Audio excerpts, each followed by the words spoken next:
अगर आप हवाई सफर करते हैं तो ये खबर आपके लिए काफी अहम है, जिसे सुनकर यकीनन आपके रोंगटे खड़े हो जाएंगे। सोचिए जरा, अगर आप हवाई जहाज में 37,000 फीट की ऊंचाई पर उड़ रहे हों और पायलट गहरी नींद में सो जाए तो क्या होगा? जी हाँ, यह हकीकत है। दरअसल एक ऐसी ही घटना अफ्रीकी देश इथियोपिया से सामने आई है, जिसे सुनकर हर कोई हैरान है। सूडान के खार्तूम से इथियोपिया की राजधानी अदीस अबाबा जा रही फ्लाइट के दोनों पायलट लैंडिंग से पहले गहरी नींद में सो गए, जिसके चलते इस बोइंग 737 विमान की अदीस बाबा एयरपोर्ट पर लैंडिंग नहीं हो सकी। इस घटना के समय ये विमान 37,000 फीट की ऊंचाई पर उड़ रहा था, जिसके बाद एयर ट्रैफिक कंट्रोल में हड़कंप मच गया। एटीसी वाले लगातार विमान के पायलट से संपर्क की कोशिश में लगे रहे, लेकिन उनकी नींद नहीं खुली।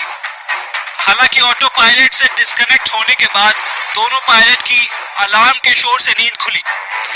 तब जाकर पायलटों ने विमान का कंट्रोल अपने हाथ में लिया और करीब 25 मिनट तक हवा में रहने के बाद विमान की लैंडिंग हुई।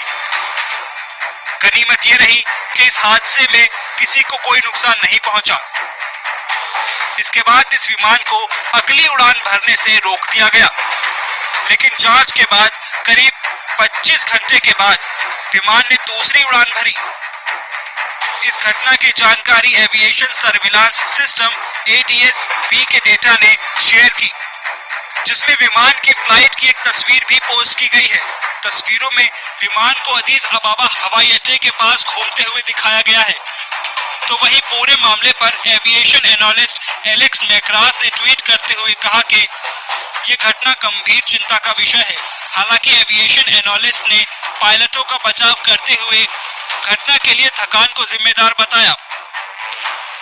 आपको बता दें कि इससे पहले भी मई में इसी तरह की घटना सामने आई थी, जब दोनों पायलट न्यूयॉर्क से रोम की उड़ान के दौरान सो गए थे। हालांकि इन दोनों घटनाओं में यात्रियों को कोई नुकसान नहीं पहुंचा, लेकिन अगर समय रहते पायलट अलर्ट न होते तो कोई बड़ा हादसा भी हो सकता था। हालांकि शुक्र है कि ऐसा नहीं हुआ।